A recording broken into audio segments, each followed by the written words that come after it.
Alors j'ai un parcours un peu atypique, puisqu'avant de rejoindre le SMA, j'ai fait un master recherche en histoire moderne dans une université parisienne.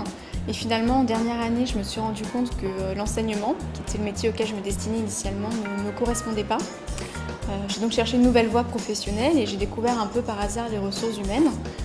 Ce qui m'a tout de suite attirée, c'est le côté relationnel et en même temps l'exigence de capacité d'analyse et de rédaction qui sont aussi exigées pour exercer ce métier. Et j'ai donc regardé quels étaient les différents masters qui proposaient une spécialité en ressources humaines. Et j'ai découvert celui de l'ESMA qui m'a tout de suite attirée essentiellement par la richesse du programme.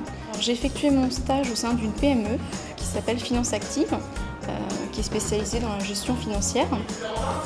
J'occupais le poste d'assistante recrutement, donc j'intervenais sur l'ensemble du périmètre de l'activité de ma responsable, donc le recrutement et le développement RH, à la fois sur le recrutement de A à Z, que ce soit présélection des candidats, réalisation des entretiens physiques, réalisation des promesses d'embauche, mais aussi toute la partie développement RH avec le développement des relations écoles en France et à l'international. J'ai trouvé mon premier emploi très rapidement, puisque j'ai été intégrée à l'issue de mon stage dans l'entreprise d'accueil, chez Finance Active, en qualité d'assistante RH.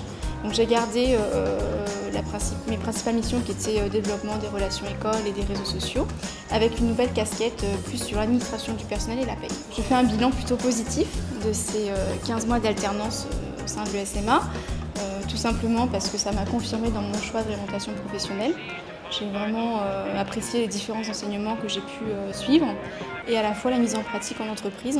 Et aujourd'hui, voilà, j'espère avoir trouvé ma voie professionnelle et mettre en pratique tout ce que j'ai pu acquérir comme connaissances et compétences au cours de cette alternance. Alors si je devais donner un conseil aux étudiants, c'est d'être persévérant, de ne jamais baisser les bras, parce que c'est vrai que c'est un peu difficile au début, le rythme, les exigences à la fois à l'école mais aussi en entreprise. Et donc voilà, il faut ne rien lâcher surtout et toujours se donner au maximum.